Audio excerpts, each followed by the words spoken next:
सभी मसीही भाई बहनों को यीशु के नाम में शालोम, प्रेज द लॉर्ड, जय मसीह की। यीशु द सेवियर मिनिस्ट्री और प्रभु यीशु मसीह में आपका भाई जेम्स आप सभी का इस बाइबल अध्ययन कार्यक्रम में एक बार फिर से बहुत बहुत स्वागत और परमेश्वर का धन्यवाद करते हैं। मेरे प्यारे भाई बहनों, हम अध्ययन कर रहे हैं इब्रानियों के नाम पत्री का और एक छोटी सी प्रार्थना के साथ आज के अध्ययन को हम शुरू करेंगे। हालेलुया, धन्यवाद पिता परमेश्वर, धन्यवाद करते हैं आपके अद्भुत रीति वाले प्रेम के लिए जो आपने अपने इकलौते पुत्र को देकर हम सभी पर प्रकट किया। धन्यवाद करते महान पिता परमेश्वर आपके अनुग्रह, आपके महान प्रेम, आपकी तमाम आशीषों के लिए। धन्यवाद करते हैं इस बाइबल अध्ययन कार्यक्रम के लिए जिससे हम आत्मिक रूप से आशीषित हो रहे हैं। होने दीजिए महान पिता परमेश्वर, आज का जब ये हम अध्ययन कर रहे हैं, पवित्र आत्मा हमारी अगुवाई करे, हमारी सहायता करे, सत्य वचनों को सत्य रीति से सिखाए ताकि हम आपके ग्रहण योग्य बनने पाए। पिता परमेश्वर, सारी व्यवस्थाओं को महान पिता परमेश्वर रिकॉर्डिंग किए जाने को, वचन को सही रीति से समझकर सही रीति से समझाए जाने को, समझने को, हर एक बात को पिता परमेश्वर हम आपके जोरावर हाथों में सौंपते हैं। आप हमारी मदद और अगुवाई कीजिए। सारा आदर देते हैं, सारी महिमा देते हैं और इस प्रार्थना को यीशु के सामर्थी नाम में मांगते हैं, आमीन।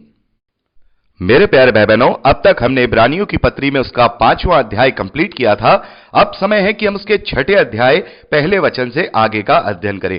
यहां पहले वचन से लेकर 30वें वचन तक लिखा है, इसलिए आओ मसीह की शिक्षा की आरंभ की बातों को छोड़कर हम सिद्धता की ओर आगे बढ़ते जाएं और मरे हुए कामों से मन फिराने और परमेश्वर पर विश्वास करने और बपतिस्मों और हाथ रखने और मरे हुओं के जी उठने और अंतिम न्याय की शिक्षा रूपी नींव फिर से ना डालें। यदि परमेश्वर चाहे तो हम यही करेंगे। मेरे प्यारे भाई बहनों, जब हम इन वचनों को पढ़ते हैं तो ये वचन हमें समझ नहीं आते हैं। यहां पर लेखक कह रहे हैं कि मसीह की आरंभिक शिक्षाओं को छोड़कर सिद्धता की ओर आगे बढ़े। और यहां पर हम देखते हैं कि यहां कुछ बातें लिखी हैं, मन फिराना, विश्वास करना, बपतिस्मा, हाथ रखना, पुनरुत्थान और न्याय। तो यहां पर लेखक क्या कहना चाहते हैं? ज्यादातर स्कॉलर्स जब इस विषय में व्याख्यान करते हैं या इसको डिस्क्राइब करते हैं तो उनका कहना यह है कि ये जो पत्री है ये उन यहूदियों को लिखी जा रही है जिन्होंने मसीही विश्वास ग्रहण कर लिया है, यानी कि जो यहूदी बैकग्राउंड के मसीही विश्वासी हैं उनके नाम ये पत्री लिखी जा रही है। और यहां पर ये जो बात की जा रही है ये पुराने नियम के विषय में बात की जा रही है। जैसे कि यहां पर हम देखते हैं मन फिराना, तो पुराने नियम में हम देखते हैं कि परमेश्वर की ओर मन फिराने के विषय में बात की गई है। और विश्वास करना यानी कि परमेश्वर पर विश्वास करना। बपतिस्मा यानी हम देखते हैं कि जो लेवी याजक थे वो हर एक काम करने से पहले वहां स्नान किया करते थे, वो नहाया करते थे। और हाथ रखने, वहां पर हम देखते हैं कि जो याजक थे वो हाथ रख करके प्रार्थना किया करते थे। तो यहां पर उन लोगों का ये कहना है कि ये जो वचन है ये पुराने नियम के विषय में यहां लेखक ने लिखा है कि अब पुराने नियम की शिक्षाओं को छोड़कर अब मसीह की शिक्षाओं की तरफ आगे बढ़ो। लेकिन मेरे प्यारे भाई बहनों, यहां पर जब हम इसे डीपली पढ़ते हैं तो हमें यहां पर साफ तौर पे लिखा हुआ मिलता है कि मसीह की शिक्षा की आरंभ की बातों को, यहां पर पुराने नियम की या व्यवस्था की बात नहीं की गई है। तो वहां जब हम उन लोगों को उनके व्याख्यान को पढ़ते हैं या फिर उनके अध्ययन को पढ़ते हैं, ज्यादातर जो इस विषय में जिन्होंने अध्ययन किया होगा वो हमेशा इसी बात को वहां पर वो पाएंगे कि वो कहते हैं कि नहीं ये पुराने नियम की बात है। लेकिन यहां पर जो बात की जा रही है वो पिछले 5वें अध्याय 11वें वचन से कंटिन्यूटी में बात की जा रही है। 11वें वचन से, जैसे हमने पिछले संदेश में बात की थी, वहां से जब हम पढ़ते हैं, खास तौर पे जब हम 12वां वचन 5वें अध्याय का पढ़ते हैं तो वहां से हमें इस बात की कंटिन्यूटी का पता चलता है कि लेखक यहां पर क्या बात कर रहे हैं। हमने 12वें वचन में पढ़ा था, एक बार फिर से हम पढ़ेंगे, समय के विचार से तो तुम्हें गुरु हो जाना चाहिए था, तो भी आवश्यक हो गया है कि कोई तुम्हें परमेश्वर के वचनों की आदि शिक्षा यानी शुरुआत की शिक्षा फिर से सिखाए। तुम तो ऐसे हो गए हो कि तुम्हें अन्न के बदले अब तक दूध ही चाहिए। तो यहां पर लेखक बड़े दुखी मन से उन विश्वासियों के प्रति यह बात लिख रहे हैं कि तुम लोगों को अभी तक दूध चाहिए, तुम अन्न नहीं चाहते हो। अब तक तो तुम्हें विश्वास में इतना दृढ़ हो जाना चाहिए था, जितना समय तुम्हें मसीही विश्वास में हो गया है उस विश्वास के अनुसार तुम्हें उसमें परिपक्व हो जाना चाहिए था, तुम्हें उसमें मैच्योर हो जाना चाहिए था। लेकिन अब यह जरूरी हो गया है कि हम तुम्हें शुरुआत की शिक्षाएं फिर से तुम्हें सिखाएं। यहां पर इस वचन के ही आधार पे यहां लेखक ने लिखना शुरू किया है कि अब हमें तुम्हें दोबारा से वही शिक्षाएं बार बार सिखानी पड़ रही हैं जो तुम सीख चुके हो। आरंभ में ही जब तुमने मसीह को ग्रहण किया था, ये सारी चीजें तुम सीख चुके हो, और अब हमें तुम्हें बार बार वो आदि शिक्षाएं, जो शुरुआत की शिक्षाएं हैं, जो आरंभिक शिक्षाएं हैं, मसीही प्रभु यीशु मसीह ने जो बताई थी, हमें अब वो बार बार तुम्हें बताने की जरूरत महसूस हो रही है, क्योंकि तुम अभी तक दूध पीना चाहते हो, तुम अन्न नहीं चाहते हो, तुम केवल प्रारंभिक शिक्षाओं में ही फंसे रहना चाहते हो, तुम अपने आप को सिद्ध करना नहीं चाहते हो।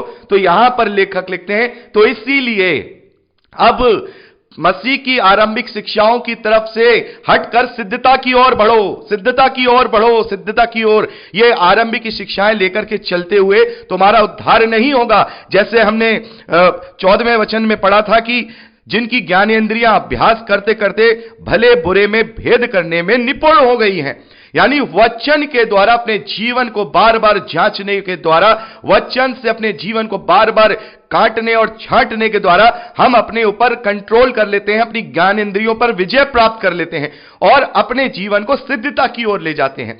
वो सिद्धता जो मसीह यीशु में हमें दी गई है, वो सिद्धता जो अनंत जीवन के विश्राम के लिए है। तो यहां पर जो लेखक हैं उनके कहने का मतलब यही है कि अब बार बार क्या हम तुम्हें मन फिराने के विषय में बात करें, बार बार हम तुम्हें वही बात करें कि भाई बुरे कामों से अपना मन फिरा लो, यहां लिखा है मरे हुए कामों से मन फिराने।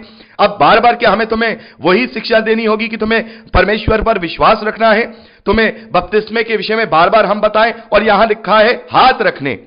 मेरे प्यारे भाई बहनों, आज भी हम देखते हैं मसीही विश्वासी जो प्रभु का अंगीकार करते हैं, उसे स्वीकार करते हैं, आज भी वो अपनी आत्मिक उन्नति में परिपक्व नहीं हुए हैं, वो मैच्योर नहीं हुए हैं। वो आज भी ये चाहते हैं कि कोई पास्टर उनके सर पे हाथ रख के उनके लिए प्रार्थना कर दे, कोई प्रभु का दास उनके लिए आकर के उनके लिए प्रार्थना कर दे, भाई आप मेरे लिए प्रार्थना कर दीजिए, आप मेरे लिए प्रार्थना कर दीजिए। कब तक हम इस प्रकार से विश्वास में निर्बल बने रहेंगे? हम क्यों नहीं से योग्य हो जाते कि हम प्रार्थना करें और परमेश्वर हमारे प्रार्थनाओं का जवाब हां और आमीन में दे? क्या हमारे अंदर वो विश्वास उत्पन्न नहीं हो सकता? क्या हम उसमें इतने परिपक्व नहीं हो सकते? क्या अभी तक हम इन्हीं चीजों में लगे रहेंगे कि कोई आए हमें सिखाए, कोई आए हमें सिखाए? क्या हम परिपक्व होना नहीं जानते हैं? लेखक यहां पर कह रहे हैं कि अब तक तो तुम्हें इन सब शिक्षाओं में गुरु हो जाना चाहिए था। इतनी बार तुम्हें ये सारी शिक्षाएं दी गई, लेकिन तुम अभी भी दूध पीना चाहते हो, अन्न लेना नहीं चाहते हो, अभी भी बालकों के समान बने हुए हो, मसीह की प्रारंभिक शिक्षाओं में ही पड़े हुए हो कि तुम्हें बपतिस्मे के विषय में बताया जाए, तुम पर हाथ रखने के विषय में बताया जाए, तुम्हें अंतिम न्याय के विषय में बताया जाए, अनंत जीवन के लिए पुनरुत्थान के विषय में बताया जाए। तो मेरे प्यारे भाई बहनों, आज भी जो हम मसीही विश्वासी हैं वो वचन को सीरियसली अपने जीवन में लागू नहीं कर रहे हैं, केवल सुनते हैं और सुन करके वो अपने आप को ये महसूस करते हैं कि हम इसमें आशीषित हो गए, हमने आशीष पाली और हमने एक परमेश्वर के लिए एक बहुत ही महत्वपूर्ण कार्य को खत्म कर दिया। लेकिन मेरे प्यारे भाई बहनों, हमें सिद्धता की ओर आगे बढ़ना है, हमें सिद्धता की ओर आगे बढ़ना है, अपने आत्मिक जीवन को प्रभु यीशु मसीह में जड़ पकड़ते हुए बढ़ते जाना है। मेरे प्यारे भाई बहनों, पौलुस कहते हैं कि प्रभु यीशु मसीह को जब तुमने प्रभु करके ग्रहण किया है तो उसी में चलते रहो। किसमें? प्रभु यीशु मसीह में चलते रहो और उसी में जड़ पकड़कर अपने विश्वास में दृढ़ होते जाओ। तो मेरे प्यारे भाई बहनों, हमें प्रभु यीशु मसीह में जड़ पकड़ के विश्वास में प्रबल होना है, प्रभु यीशु मसीह में ही आगे बढ़ते जाना है, अपने स्वभाव को प्रभु यीशु मसीह के स्वभाव की परछाई में हमेशा हमेशा धीरे धीरे करके ढालते हुए जाना है और अपने आत्मिक उन्नति का जो स्तर है वो बढ़ाना है, हमें मैच्योरिटी की तरफ जाना है। तो मेरे प्यारे भाई बहनों, जैसा कि यहां पर जो लेखक है वो इसी बात के लिए दुखी होकर ही लिख रहे होंगे कि अब मैं तुम्हें ये बात कर रहा हूं, बार बार हमें ये जरूरत महसूस हो रही है कि हम तुम्हें मसीह की प्रारंभिक शिक्षाएं दें। अरे भाई, अब तुम सिद्धता की ओर आगे बढ़ो, बार बार इन बातों की दोबारा से नींव मत डालो। यहां पर लेखक कह रहे हैं कि अब बार बार तुम इन शिक्षाओं रूपी नींव को फिर से मत डालो। परमेश्वर चाहेगा तो ऐसा ही होगा। लेखक कह रहे हैं परमेश्वर चाहेगा ऐसा ही होगा जो मैं तुमसे कह रहा हूं कि तुम लोग सिद्धता की ओर आगे बढ़ोगे, प्रारंभिक शिक्षाओं को छोड़ करके तुम अनंत आत्मिक उन्नति की ओर, अपनी सिद्धता की ओर आगे बढ़ोगे। तो मेरे प्यारे भाई बहनों, हमें भी परिपक्व होने की जरूरत है, हमें भी परिपक्व होने की जरूरत है। और जैसा कि मैंने आपको पिछले संदेश में बताया था कि कुछ सवाल मैं मैं अपने और आपके लिए लेकर के आऊंगा कि हम अपने आप से ये पूछेंगे कि क्या ये चीजें हम में पाई जाती हैं, क्या हम परिपक्व हैं, क्या हम प्रभु यीशु मसीह में अपने विश्वास रूपी जड़ों को बढ़ाकर उसी में चल रहे हैं। मेरे प्यारे भाई बहनों, पहला जो सवाल है जो हम अपने आप से पूछें और अपने आप को उससे काटें और छांटें, यहां हम ये देखेंगे क्या हमारा स्वभाव, हमारा चरित्र, हमारा चाल चलन प्रभु यीशु मसीह के स्वभाव, चरित्र, चाल चलन की परछाई में है, या अभी भी हम दुनियावी रीति से अपने जीवन को जी रहे हैं। मेरे प्यारे भाई बहनों, हमने फिलिपियों की पत्री उसका 2 अध्याय 5वें वचन से लेकर 8वें वचन तक पढ़ा था। पौलुस कहते हैं कि तुम्हारा स्वभाव वैसा हो जैसा प्रभु यीशु मसीह का स्वभाव था। तो सबसे पहला सवाल हमें अपने आप से वचन में होकर के यह करना है कि क्या हम अपने स्वभाव में प्रभु यीशु मसीह के स्वभाव की परछाई में जी रहे हैं, या फिर आज भी हम दुनियावी रीति से ही उस दुनियावी आशीषों को ही कसौटी बना के अपने जीवन में परमेश्वर के प्रति धन्यवादी अर्पित कर रहे हैं। हमें अपने जीवन में अपने स्वभाव, अपने चरित्र, अपने चाल चलन को प्रभु यीशु मसीह के स्वभाव, चरित्र और चाल चलन की परछाई में बदलना होगा।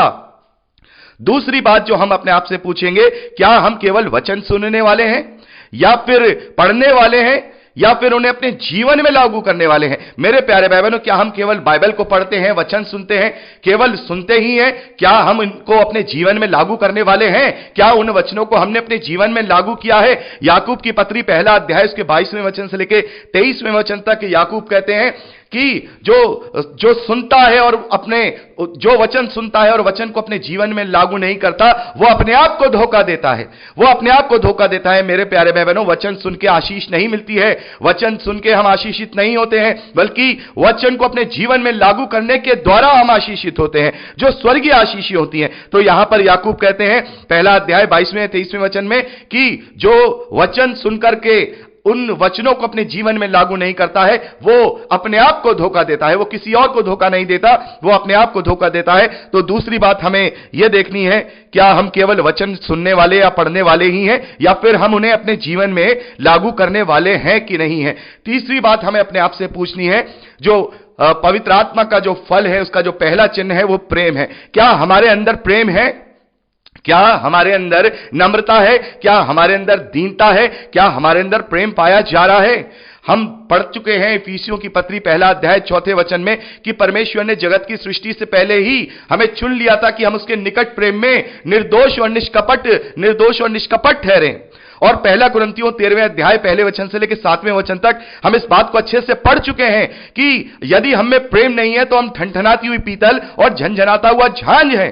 तो ये हमें जांचना है कि क्या हमारे अंदर दूसरे लोगों के प्रति, जो और दूसरे भाई बहन है इस दुनिया में, उनके प्रति हमारे अंदर प्रेम है। क्योंकि प्रेम डाह नहीं करता, प्रेम कुड़कुड़ाता नहीं है, प्रेम क्रोध नहीं करता, प्रेम दूसरों का हित चाहता है। तो ये तीसरी बात हमें अपने आप से जांचनी है कि क्या हमारे अंदर प्रेम है। चौथी चीज, क्या हमारी जीभ हमारे वश में है?